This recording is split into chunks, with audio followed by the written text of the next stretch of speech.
welcome. We're pleased to have Robert Gamblin here today. I'm Mary Tevlin. I've known Bob for a long time, and I'm really excited about today's talk. I'm really glad you could make it and that we're doing this. Yeah, thank you, Mary, for inviting me to spend time with you and talking about materials and sharing it with whoever wants to peek at what we're talking about. And apparently a lot of people are sending questions, and I think that that's really great that we can, bring them into this conversation also in that way. Yeah, we got some great questions, actually. So many, we're not going to be able to fit them all in, but we're hoping to do this again in the future. Just know if we're not able to answer your question on air, you can follow up. We did follow up with a few people already. And, one of our main intentions for this is we just wanted to have a conversation. And for everyone out there that's tuned in, we just hope you just learn at least one helpful tip, one helpful piece of information, or several, and you walk away after seeing this with something that inspires you when you go back to your own studio. I think that's definitely the main intention for our talk today. That would be great. Yeah. Well, we'll start off with a couple questions I wanted to ask, because 45 years in the paint making business, that's a long time. And, you've been an oil painter even longer. Yeah. Before you started Gamblin, you were working on paintings, just like everyone out there watching right now. So I'm really curious, in terms of like your long career as a paint maker working in the art supply industry, how does that overlap into your creative studio practice as an oil painter, as an artist? And I really want to know how those two have influenced each other and informed your work or informed your way of being a paint maker. Yeah. That's a really interesting question to me also. I remember when I started out, I was working alone for 7 years. And so it was me with the machines and me with the paint, sort of like that was what I had to relate to. And I think it was a bit surprising to me. It's like I thought at the beginning, like you bake a cake, you get all the ingredients together, you put it in the oven, and you've got a cake. And you enjoy it, but there's nothing too much behind that.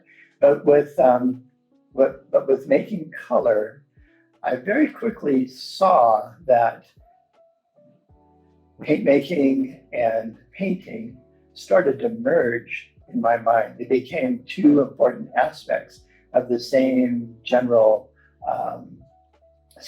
activity, being related to art and art making.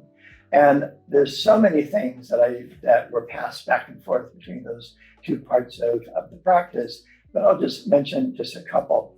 And this one has been just supremely important to me. Is like in making paint, the primary machine is a 3-roll mill, and that you put the color on one side and it comes out the other, having passed through these 2 rollers that grind it. And so standing there watching these waves of color come at me for hours at a time, I found that the color was getting into my soul in a very different way. I mean, when I started out, it was like, okay, I know there's ultramarine blue, and there's cobalt blue, and there's phthalo blue, and Prussian blue, and sometimes I would have a struggle like figuring out, okay, ultramarine blue I've got, but how different is Prussian blue from that? And then phthalo blue, how different is that from those two? But having it come at me at the 3-roll mill, you get to know them really intimately, and in a way that's just not possible, taking little squirts out and pushing it around. And so that information actually started to inform the talks that I did for 25 years traveling around the country, because I realized that this was information that was so valuable to me that I wanted everyone else to be able to share it, if possible, to understand it, if possible, as these kinds of differences. And then I saw that those differences started taking on emotional contents. In fact, after a few years, in my own mind, what I thought I was doing was not just making, tubes of color that were going to just happen to have this color. They were all the same thing, but they would happen to have this color. But the most important thing that I was doing was taking these concentrated emotions and putting them into tubes. And to this day, an important part of my palette selection has to do with that emotional content of color. Then on the other side of it, painting, effective paint making, because of the textural aspects. A really important quality of paint is how it comes out of the tube, how it feels under the knife, how it feels under the brush, before you even do anything to it. And so I felt that the paint should be as luscious and as workable as possible. Buttery. And so that painters would not have to struggle with it from the beginning. That just adds more work into the process. So those are two things that I felt were really important in terms of the sharing back and forth. Yeah, informing the studio practice, which then circled back and informed your way of making the paint. Emotion in a tube, I love that. So kind of going all the way back to the 60s and 70s, then before you started making paint in your garage. If you could go back in time to that era and tell yourself something about painting, give yourself a little glimpse into the future of painting, or what was in store for you, what would you tell yourself? Well, I think so much of beginner's mind with all kinds of things, and especially I had it, for sure I had it with painting, is like, this is a complicated thing. I'm trying to figure out just how to do it. And I would go back now and say, like, you're already doing it. Don't worry about that. What you should worry about is, how do I get these materials that I'm just learning to really express who I am, to give the validity and recognize the validity of who I was as an artist, even though I was still trying to figure that out. And just sort of relax into it and let the process happen. One of the things I like to say, look, you got a problem, great, you paint your way through it. Yeah, as artists, I'm sure everyone out there can relate to that, how you go through so many struggles in life, and sometimes painting is really the thing that keeps it all together and keeps you going through it. Do you think your past self would be surprised at what's unfolded? Oh, astounding. Yeah. Well, we're going to open it up next for some of our great audience questions that we got submitted ahead of time. And the first one is from Stephen Lafar. Stephen asks, what do you think are the most essential tools for oil painting? And we're talking supports, grounds, mediums, varnish, brushes, plein air, easels, palettes, essentials, your cleanup. To summarize that, what do you think are, if you were to pick maybe two or so tools that are just essential for an oil painter, what would those be? Stephen Leffler lives in the neighborhood, which is interesting that, first question comes from right in the neighborhood. And Tad is an old friend. Steve goes by Tad. And I want to thank you, Tad, for bringing up a question that actually we should do a whole segment on, and not just our next episode. Not just a 2-minute question and answer. But there are two things that I would like to mention that I think are sort of like the most important aspects of making a painting. The painting is the paint. So, buy the best paint that you can afford. And if you have to buy, student quality paint, don't worry about it, especially if you are, look at for our 1980, it's, we make it with confidence that you're going to be able to make good, strong, physically strong paintings with that material. And then the second thing is think about the foundation of the painting. I mean, you wouldn't build your dream home and put it on a really cheap foundation. You would want the foundation to be as strong as the house is itself. And a painting is very much the same way. You can make a beautiful painting, but it needs to have a good, strong foundation that it's sitting on.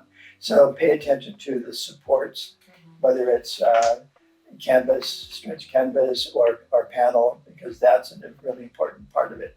And I think that is easy to say, but sometimes it's difficult to do because, you know, we live in a world that has gotten so expensive, and some supports are, you know, can be, you know, you buy Belgian linen and you know, you can't afford rent anymore.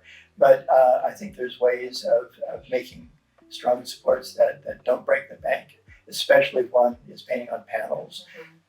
Paintings, as they get old, they get more and more stiff. And so having them on a rigid surface is actually a real benefit, because then that stiffness of the painting is not going to be moving. It's going to have the support, right? I thought about that question too when we were reviewing these, and I was thinking to myself, what would I consider the most essential tool? And probably the white was what came to mind for me, because sometimes your choice of white, it just really influences all of the aspects of your painting, your marks, tinting strength, transparency. So next up, I wanted, Bob, for you to kind of go over some of your thoughts about selecting the perfect white. We make so many. We have quite the lineup, but let us know your thoughts about how one can pick the right white. Yeah, you're absolutely right about white being one of the most critical materials. I mean, when we think about it, the amount of paint that goes onto a surface, maybe 60, 70, 80% of that actual paint is the white itself. So yeah, it's probably, you're right. You know, if you have to economize on color, this is the first place that you don't economize is buying really good white. And we make it, titanium white is the color we make more than any other. And since white is pretty much in the driver's seat of what the experience of painting is like, that has led to the reason why we make so many different whites, because each one of those whites, they're white in color, but each one of them has different qualities that make them unique one from the other. I mean, the two that we were just talking about is titanium white and titanium zinc white. They have absolutely the same identical intentions, with slight differences in the sense that the titanium white is made out of linseed oil, and the titanium zinc white is made out of safflower oil. That gives them slightly different colors, because linseed oil, the pigments are the same. They're bright, brilliant white, but the slight yellow temperature, yellow color of the linseed oil, the slight yellow color of linseed oil actually gives it the paint a warmer temperature, and the titanium zinc white, based on safflower oil, has very little color to it, and so it's going to be a brighter white. Another thing is that titanium white is actually a color with very high tinting strength, and that can lead to an issue of being able to control the chalkiness in paint. If you get too much white in a painting, you can sometimes lose vibrancy of color, and some painters then gravitate to titanium zinc white, which I use this. Probably it's the white that I use the most is because it doesn't push so much on color, and the intensity of the color stays in the process without having to be so careful about controlling that part. It's more forgiving. Yeah. In terms of dry time, being based on linseed oil, the titanium white is going to dry faster. Based on safflower oil, the titanium zinc white is going to dry a little bit slower. We're talking about a day or two, depending upon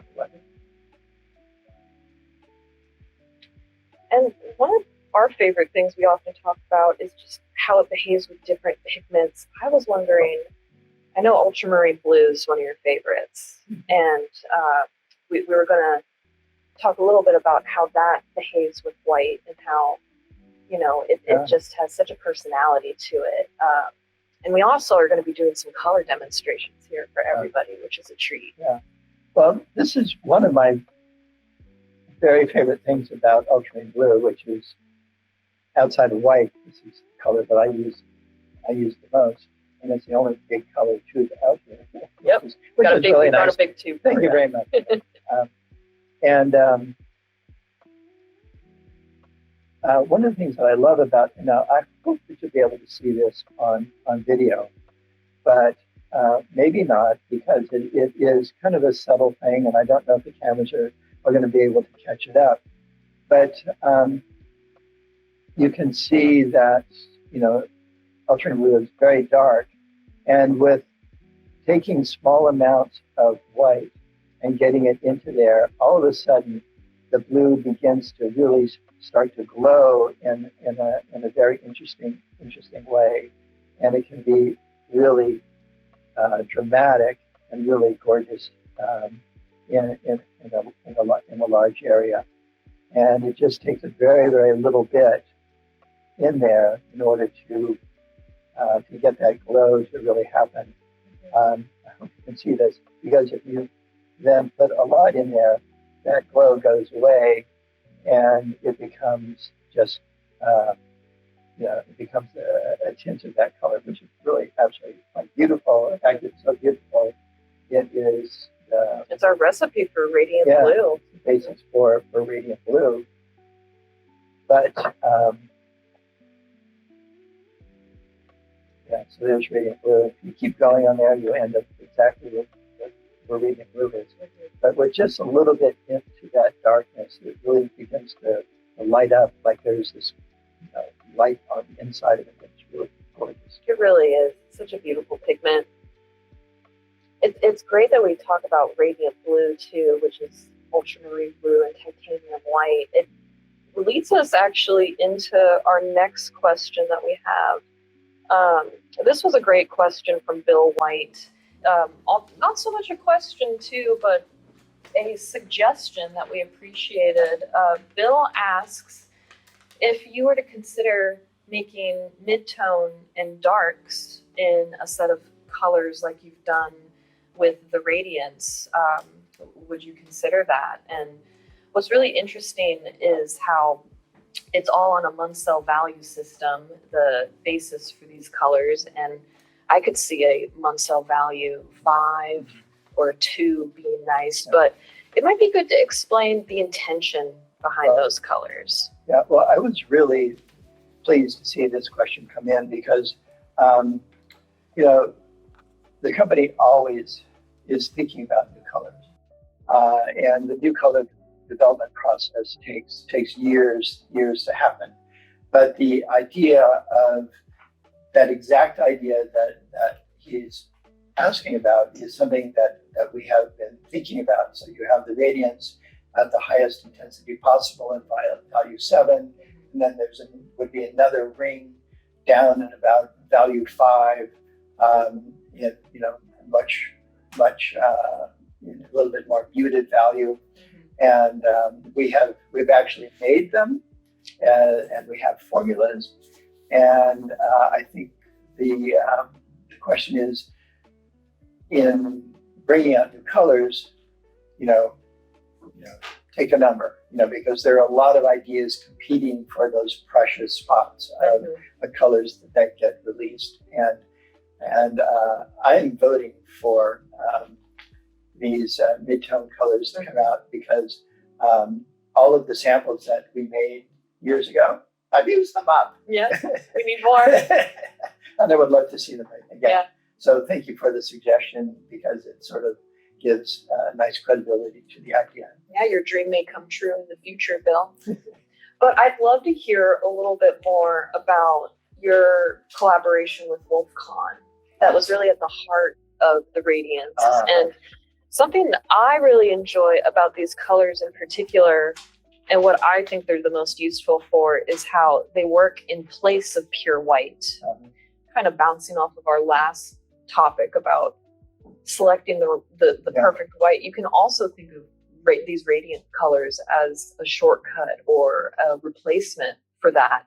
When you're looking to make nuanced color mixtures and you want to lighten a color without it going chalky or affect the temperature, they're such valuable tools. And maybe you can show us with some of those really strong colors how the radiance influence them. Yeah.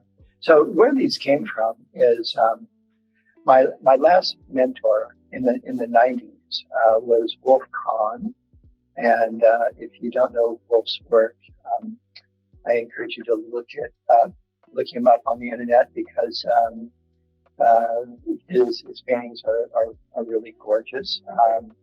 They're some of the painters in history that I personally really admire are people like Monet and Wolf Kahn, who I see their careers as just sort of a romp through color space. And they're both landscape painters, and I'm a landscape painter too.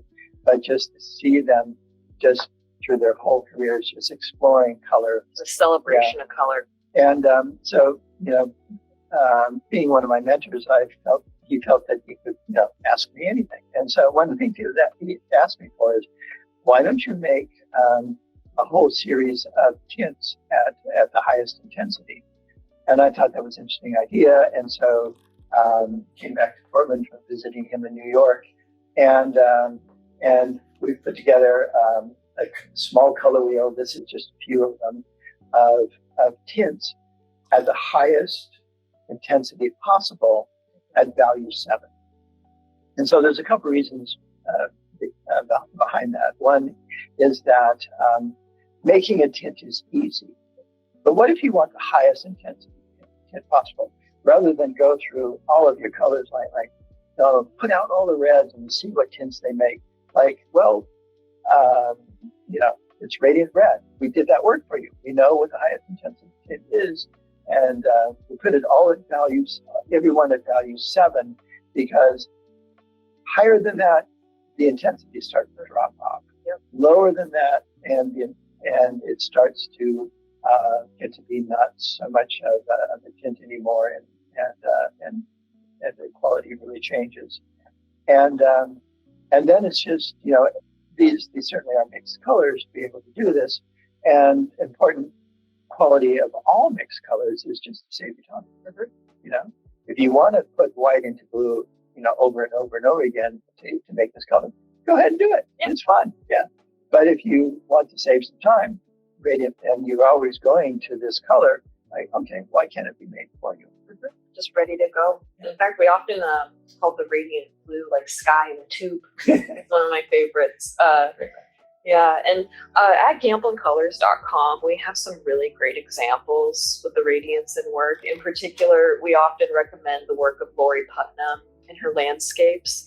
She always uses the radiant violet as a shadow color on snow. And I always just find that such a fabulous use for landscape painting. And these colors are applicable to all veins of work: abstract, landscape, portraiture. In fact, some of them are great for skin undertones as well. So if anyone out there hasn't tried the Radiant series, recommend checking them out. Thank you again, Bill, for your question. We really appreciate you sending in that one. Our next question switches gears a little bit. It's about oil ground, and it's about kind of like how, lots of painters want to prepare their own surfaces. It's a kind of a really personal thing, actually, the way your support is primed and the process of priming it. And Pierre Couplé wrote in with a great suggestion and a question for us, talking about how he loves Gamblin oil ground for smaller pieces. It's a bit on the stiffer side, however, in terms of consistency for larger canvases. He referenced specifically the discontinued Dan Smith oil ground product, which he's run out of stock of. And mentioned how just the way it goes on was very, easy, beautiful, and was wondering in particular if Gamblin would consider creating an oil ground similar to that. And I thought this might be a great opportunity to talk about how our oil ground can be modified and other ways people can use it. Yeah. No, when I saw that this question came up, I was super happy to be able to talk about this issue because,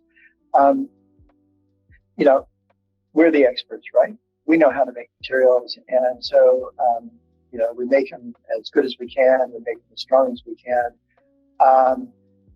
But we also recognize that we're not making it for one person. We're making for, so many different ways of painting and so many different intentions.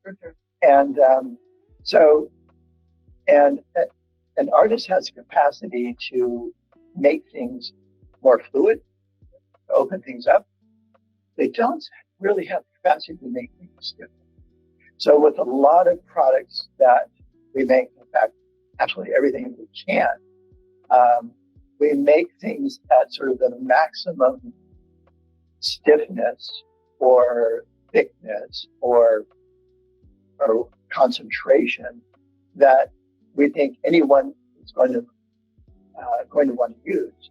And then they can, for everyone else who doesn't want to use it like that, they can easily move it down.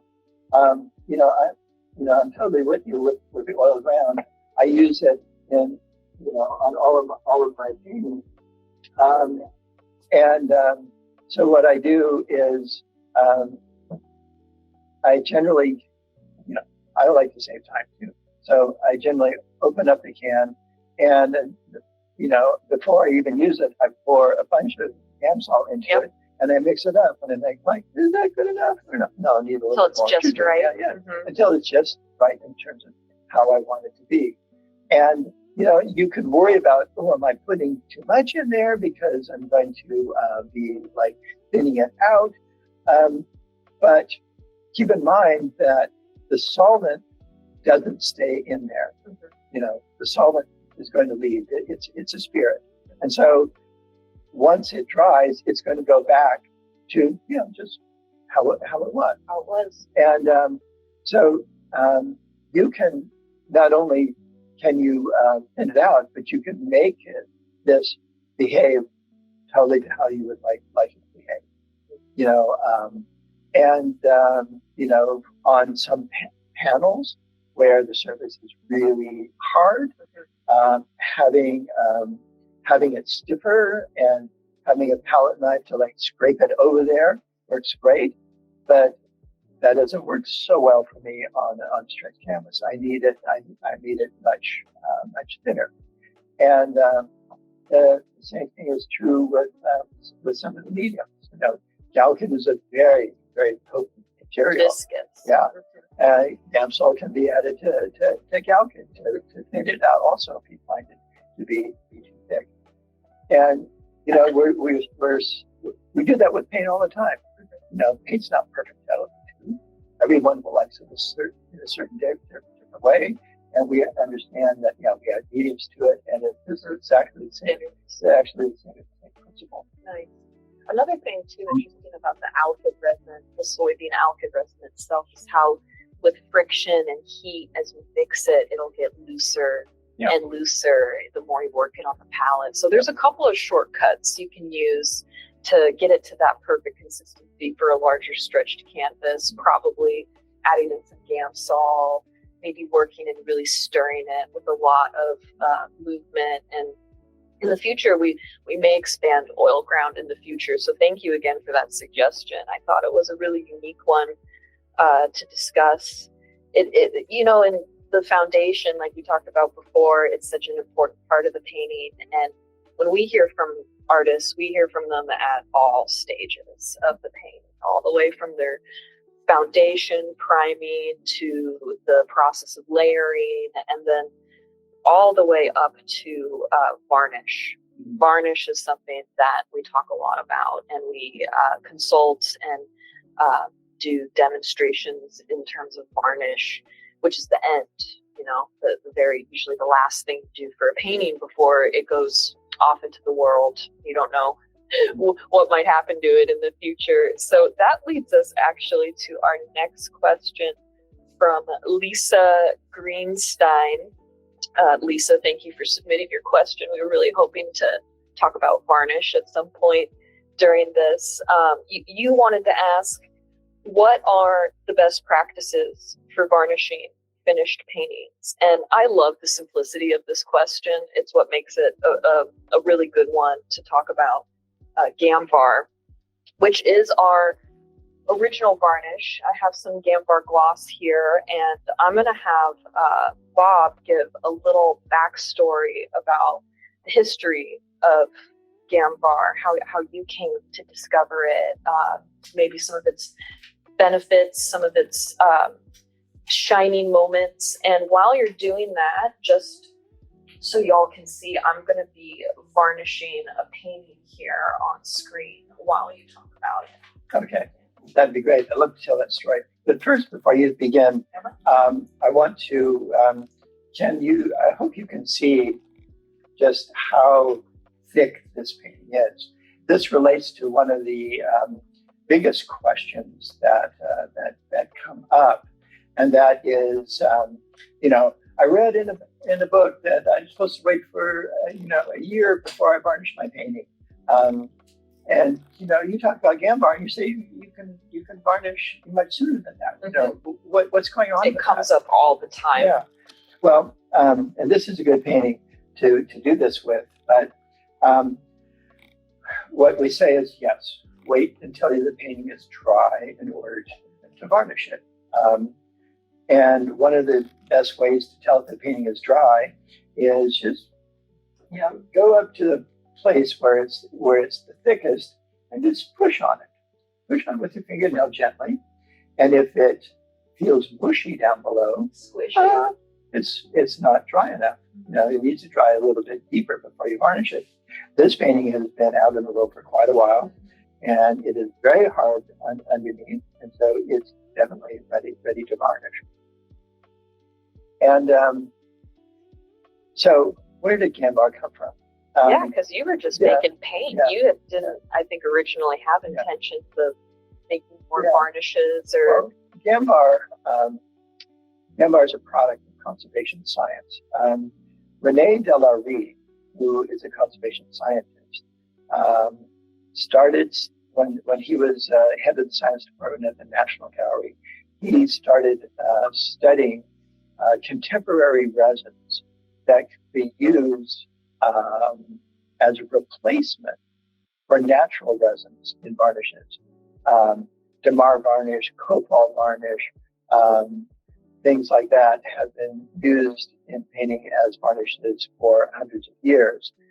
And they have made paintings look absolutely gorgeous, but they have some drawbacks in the sense that being a natural resin, they age pretty poorly. In fact, some of you who have looked a little bit into art conservation probably know that the majority of the work of art conservation is the removing of old yellowed varnishes. And the painting comes back to life. Yes, and underneath the painting is still brilliant underneath. And so, and at about this time, the science was also letting them know that just the fact of cleaning a painting, which is the taking off of the varnish, happened to also leach out materials from the painting that make the painting more flexible. So not only so that act of cleaning itself was hard on the painting. So he was looking through contemporary resins to see if there was anything else that would saturate colors the way that those natural resins did. And those natural resins, they are called low molecular weight varnish resins because their particle size is so tiny. So he was looking for in industry, and he happened to have found the resin that Gamvar is based on. Regal Res? Yeah, Regal Res 1094. And so in order to thank the National Gallery for René's work, I met with the legal department at the National Gallery, and we worked out a little agreement that we could, on a product, thank the National Gallery for their research, and at the same time, every year give a contribution to the National Gallery as a thank you for being able to do that. It was not an endorsement of our product, it was just being able to not sort of say, try to take credit for something that we didn't really do. Exactly. Yeah. So one thing that we did do to change Renee's formula is conservators typically will varnish a painting. You know, they'll take a painting and they'll varnish the whole thing. Then the next day they'll come back and like, oh, this part here needs a little bit more. And then they'll come back the next day. Oh, that part there needs a little bit more. So in order to do that and not have the varnish layers get too thick, the varnishes that conservators use are generally even thinner than the ones that we use. And so we just worked with Renee in order to beef up the resin content of this varnish so that you could do one layer of the varnish and have enough varnish on it to say, yeah, this is a varnish paint. I often tell people that with Gamvar, they'll ask, how many coats do I need? And I say, it's one and done, and you're good to go. Yeah. Because one of the important things to keep in mind about varnishes is that you're not trying to put a layer of something on your painting. You're really just trying to sort of feed the surface and give the thinnest coating possible, because it's the painting that's important. We're just changing its surface. We're not trying to change it by adding a thick layer of varnish on it. And that's what makes it so different from other varnishes. I've tried so many over the years, and I think Gamvar, it's self-leveling. The way it conforms to the texture of the painting is what makes it really unique, and it's crucial how you have to apply it as thinly as possible. It was one of the reasons why we developed the brush that I've been showing off here on camera, the Gamvar brush, because having the right brush can make a huge difference as well, because you don't want to get too much on your painting. You want something with the bristles that have the correct level of softness, but not too stiff, so you can get into all of those little nooks and crannies and crevices. And we definitely had to come out with the brush in order to help support the application of the varnish itself. Yeah. Yeah. If you happen to get too much varnish on, more than necessary. Yeah. My little technique is I always have a little pad of paper towels next to it, and by going over it and then soaking that out of the brush and coming back, you end up taking the excess off.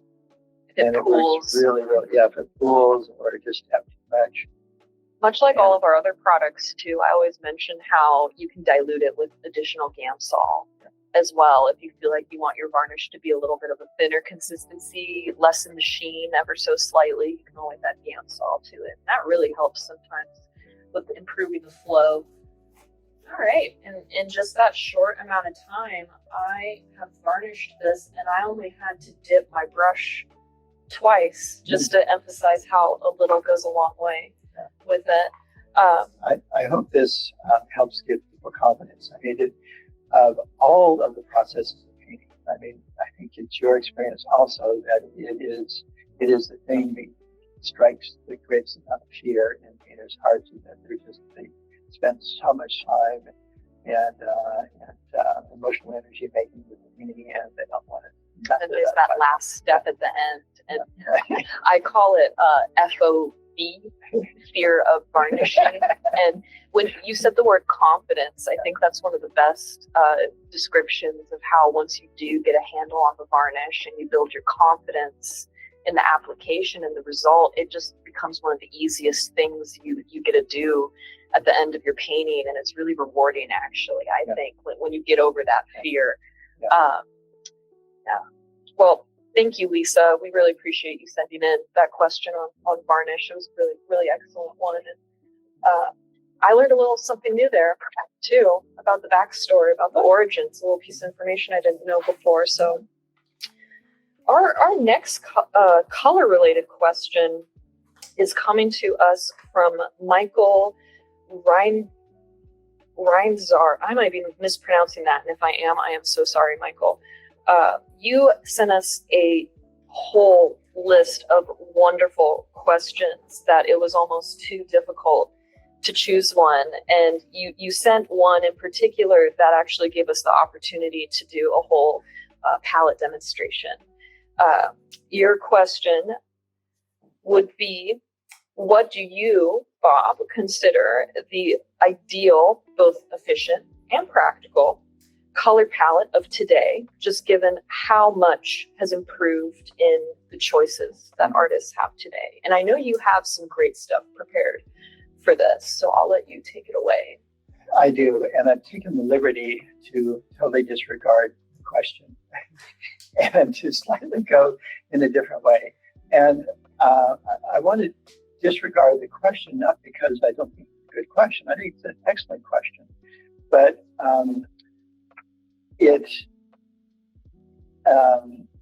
and I think you could take this whole little piece as an answer to that question, in the sense that there's not just sort of one way, and it's easy to come up with just a group of colors. But one thing that I've really gotten an appreciation for is just how different we all are. Mm-hmm. And I mean, when you go into an art class, the teacher gives you a list of colors, like here's the colors, like everybody, as if everyone's the same. They all have the same colors. And I totally support that, because that's generally the list of colors that the instructor uses and has confidence in. When they say, make that cooler, the instructor is going to know exactly what you have available to make it cooler. And so that's really important part of the process. But then once you get on your own and you start trying to figure out who you are and evolve that, then it's very possible that all of us can have literally a unique palette. And I just want to talk a little bit about how to think about that. And so the first slide here is pretend that this is a sphere and you can just see the outside of the sphere, and you are looking down on this sphere. And what this sphere contains is all 7 million colors that scientists say that we can perceive. They say that we can see between 7 and 10 million colors. Well, let's say I can only get 7 million onto the sheet, so let's just stop there. But anyway, and so it's a sphere. So at the top of here, above that sphere, this is where white is going to live, and at the bottom is where black is going to live, and the colors are going to radiate around. And the further out you go in that sphere, the more intense the colors are going to be, and the closer to the center, the more neutral they're going to be. And we have named that. All of a sudden, we have what we call a color wheel. Mm-hmm. And we've drawn these lines in between, in the middle of what's called color space. And we've labeled one little pie-shaped yellow, one orange, one red, violet, blue, and green. But I think it's important to understand that this is just language, that there is no line somewhere in color space where when you're trying to escape yellow, you bump up into the fence and there's green on the other side. They bleed into each other. Yeah, they bleed into each other. Okay. And so, so now we're going to explore that a little bit with choosing colors. I have met some painters who have had fabulous careers using just 5 colors, because, I think we learned in grade school, red, yellow, blue, and you can mix all the colors from just those 3. Yes, white and black also. Well, these are, you can see the intense colors, so we're at the edge of color space. You can see that the white and the black are at the middle of this color space where all the neutral colors are. Now, what happens when you mix two colors together in color space is they are drawn directly towards each other. So, and that is how you get all colors. Yes, there's you get your orange, there you get your violet, there you get your green. But what the problem with having such a limited palette is everything outside of that shape that they make in color space, you don't have access to. So those are the only three colors that you can have that are at highest intensity. You can't get a high intensity violet, orange, or green. Gray out of it. Yeah. So, so this may work perfectly for you, especially if you are only working in the middle there with beautiful colors. But in order to put a palette together that gets to a greater amount of space, we've taken the same yellow, red, and blue, and we've added a second yellow, we've added an orange, we've added a second red, a violet, a second blue, and a couple greens in there. And so these two will could get that space, this space. All of a sudden, we have so much more of color space that has become available to us because we put things into those slots. Now, you don't have to fill it out like this, but it takes warm and cool within each hue to get really, really good, clean secondaries. If I didn't have this manganese blue, the blue greens, they wouldn't be nearly as intense if I was just using these two colors, eliminated those. So this is, and I want to mention something. If you want to know what these colors are, taking screenshots are one of them. You can also just email Mary tomorrow, and she will send you a list of what these colors are, because that's really the answer to the question. What I love about this palette too is how not only did you expand out the color wheel, but you're pairing a warm and a cool along, like the cadmium red light, so orange in its temperature bias, comparing that to alizarin, which is so much more into the blue. I think when you're selecting your palette, don't just think about nailing every color, but think about how the color temperature as well affects, because that can really change your tertiary color mixtures as well. Yeah. That was a good question. The big idea, I think, is that your palette should be tailor-made to exactly how you use color. Your palette might not be what I want to use in the palette. Yeah.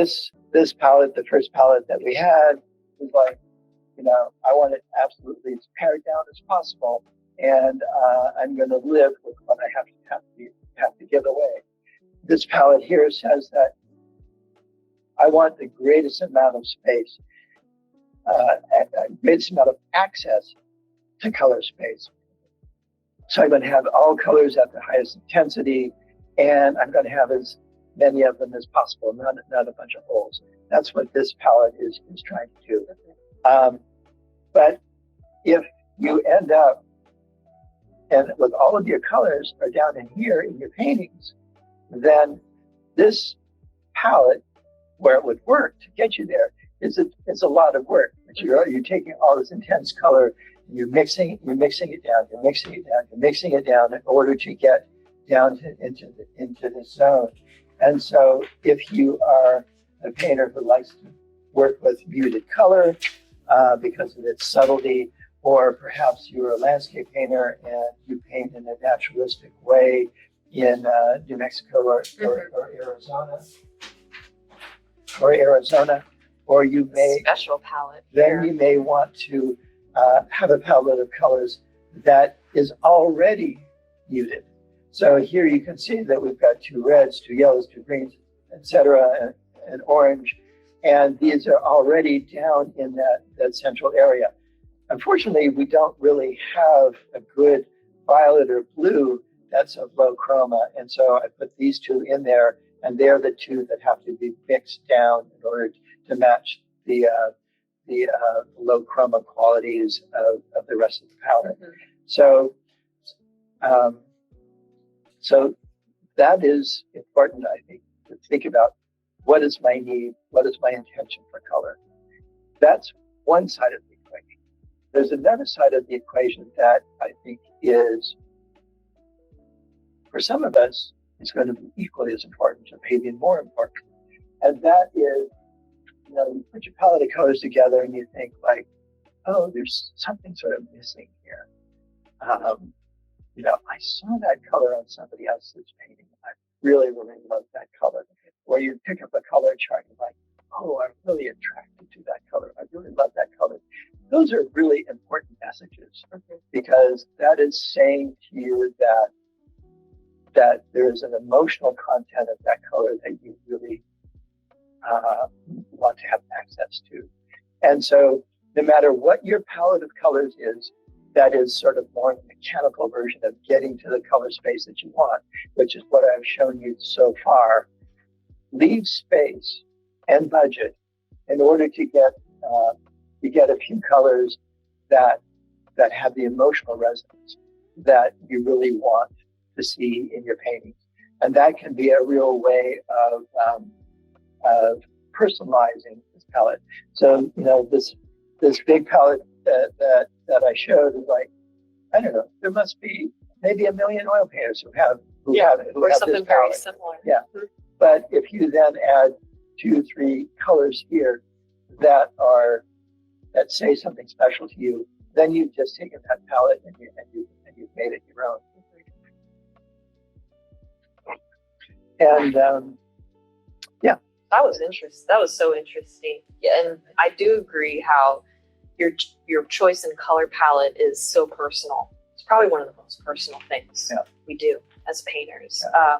I wasn't going to mention this, but once, because it didn't go over well last time I said it, but so why should I say it again? But anyway, I had a slide once in the slideshow, and the top number was the number of people that the internet says have ever lived on the earth, and then it was like all these numbers. So those are how many people have ever lived.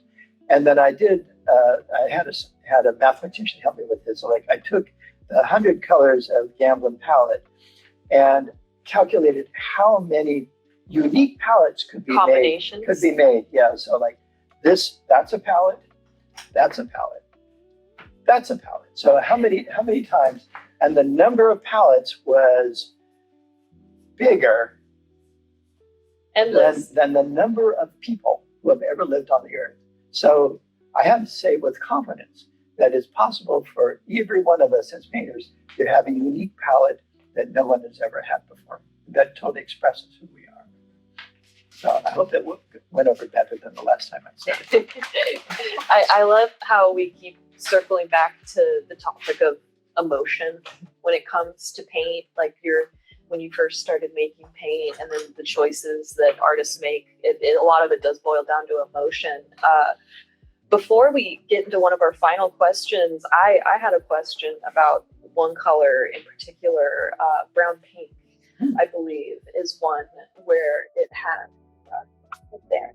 This color is one I always think of when it comes to emotion because it's such you would think it's a simple color. You might even wonder what sets it apart, but it's in its transparency. It has such an amazing ability to change depending on the other colors you use with it. Just right there, the deepness of red. I believe it's perylene red, correct? With iron oxide. Transparent red, yeah. It's such a beautiful color. And I would just love to know more about the history of this specific color for my own curiosity. And I'm sure someone out there too might be really curious. Well, as a paint maker, I certainly have studied historical colors and looked for opportunities to try to, bring them, keep them in the world and then sort of make our own version because, this color brown pink was based on something in nature that, is not, that essentially was not particularly light fast. And so intention is to bring it back to the world, but in a new way and in a light fast version. And so I came up with this color, and you know, as with new things, and the company does this wonderfully now.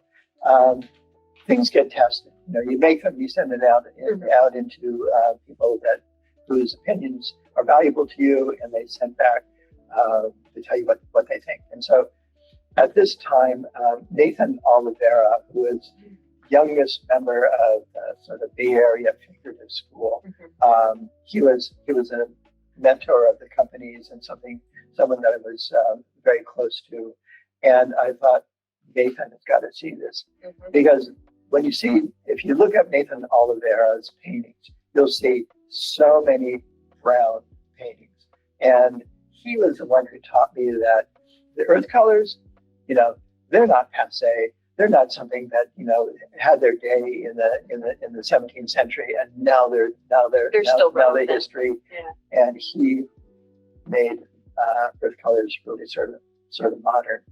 And so I sent him 3 big tubes as a test. Can you believe it? Usually, you know, like we sent out little samples. Yeah. I sent him 3 big tubes as a test of this color because, you know, he paints really big, and I thought if he liked it, he would need some.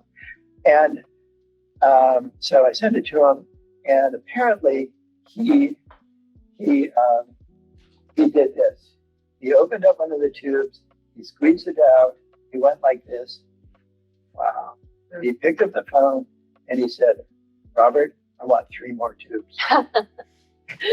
And I happened to be able to go down there. He taught at Stanford University in their art department. And I went into his studio, and it looked like there had been an explosion of brown paint all over the place. It was on the walls, it was on the paintings, it was on the floor. Splashing it everywhere. He had a great time with it. And one last thing I'd like to say about it is that this is a little bit of ivory black. Getting a little bit of ivory black into it makes it really sort of beautiful. Beautifully smoky and just an extraordinary. That's a great mixture there. Ivory black with brown paint. Yeah, it's just really amazing. It's almost like a color that has a real moodiness to it. When you look at it, when you first see it, you might think it's not, you know, just another brown, but it's the transparency really. And in Nathan's work in particular, the washes, I know that was a big part of his process, was the transparency of the paint building up. Yeah. Thank you for that. I really wanted to learn a little bit more about that because I always consider it one of those underappreciated colors that doesn't get talked about as often. And someone out there maybe has never heard of it and might go pick up a tube today. Yeah, no, it's, you know, paint's somewhat expensive. And so it's hard to just, you know, put money down like, oh, I don't know, I thought this, but it might be good. And some things are really, really good. Especially if a painter paints transparently or does some glazing, it's really gorgeous. It is a killer glazing color too, in that regard. Thank you. So we're getting close to the end here. We have one more audience question to cover, and this question came from Ellen Miller. Ellen asks, will Gamblin ever get into making water miscible oil paints? What's your thoughts on that? Well, the short answer is no, but I think it's important to understand why. I mean, the intention between water miscible paints is to try to give people a color to paint in oils that doesn't require any solvent. You know, it's a good thing to try to do that. But as a company, we looked into it. We bought a whole bunch of water miscible brands, went out painting with them, and just sort of at the first day painting with them, we could not, you know, there was so much compromise in terms of the textural aspects that we couldn't ever see us doing something like that. On top of the fact that, you know, there's nothing hazardous about these. There's no solvent in these to begin with. And so you're taking something that is absolutely wonderful and sort of the Non-toxic. height of the art, non-toxic, and you're messing with the texture and making it really difficult to use. And the company has come out with ways of manipulating that color that don't require any solvents. Solvent-free fluid, the solvent-free Gel's gel. one of my favorites. I like how it has the texture like paint, Yeah. solvent-free gel. It feels like a buttery oil paint without the color added to it. Yeah, exactly. And it all sort of goes back to some of your main missions and some of your intentions when you started Gamblin was making paints that were safer, that weren't going to compromise the creators who use them. And I think that, we still carry that to this day. We don't use toxic pigments. We don't put solvents in our paints. Yeah. We carry the standard for studio safety when it comes to an artist solvent in terms of low toxicity, slow evaporation rate. So I'm really glad we got to spend time on that question from Ellen, because it gets us into kind of the why too of why you started Gamblin. Yeah. And in terms of the safety aspect, one of the things that gives us a tremendous amount of confidence in what we're doing is that our first responsibility, just because it comes first in line, is protecting the workers in the factory. Yeah. I mean, when you think about it, a worker in the factory making paint is around as much paint in a day as most painters are around in their lifetimes. And so if we have kept them safe, which we have, which we are, then painters are safe. I think of Mike down in the mixing room. He's been around for decades even, and they're right below us right now. Actually, we're filming this from the Gamblin factory in Southeast Portland, and right below our little video studio here, paint's made day in, day out, all day long, all year round, and it's amazing. 45 years now, still going at it. I'm doing it great. Yeah. Well, this has been great, Bob. This has been really wonderful. I really appreciate everyone who took the time to write us. And I know some people we have already followed up with you individually, but if you'd like to reach out and ask more questions, please do. Mary@gamblincolors.com. And our website too, gamblincolors.com, is a wealth of information, almost like an encyclopedia. I know that was one last thing too, that when you started the company, access to information, being a resource, being able to help with questions, help people discover more about their paints, about their materials. And that's why you went so long on the road, going to universities, going to all the art schools. And it really, we keep that true to today, where we try to remain accessible, have a website of information and a way to get in contact when people do want to discuss these material questions. So for anyone out there, just know you're always welcome to get in touch. If there's something you want to learn more about, a material or a technique you want to troubleshoot, we try to really help people with those aspects of their work. Yeah, and you do a great job. Thanks, Bob. Thank you. And thank you so much for being here today. This was just better than I even expected it to be. And we really hope to do more like this in the future, maybe even hone in on a specific topic, not just a broad range. And if anyone out there has any suggestions or any ideas for a future presentation, please, we're always happy to hear. And do you have anything in your own studio you'd like to tell people about as before we leave? Well, I think that I have been very fortunate to, in the time of COVID, to move to a place. I'm a landscape painter, and so I moved to a place where I could shift all of my work on the landscape right outside my studio. And so on Cascade Head, there's a biosphere reserve, and I live right there half time, and all my work is in the Sitka spruce forest and the Salmon River estuary, and I'm really being able to put these things to work every day. That's great. It's wonderful. Well, thank you again for your time. It was so good. And thanks everyone else who tuned in. And see you next time.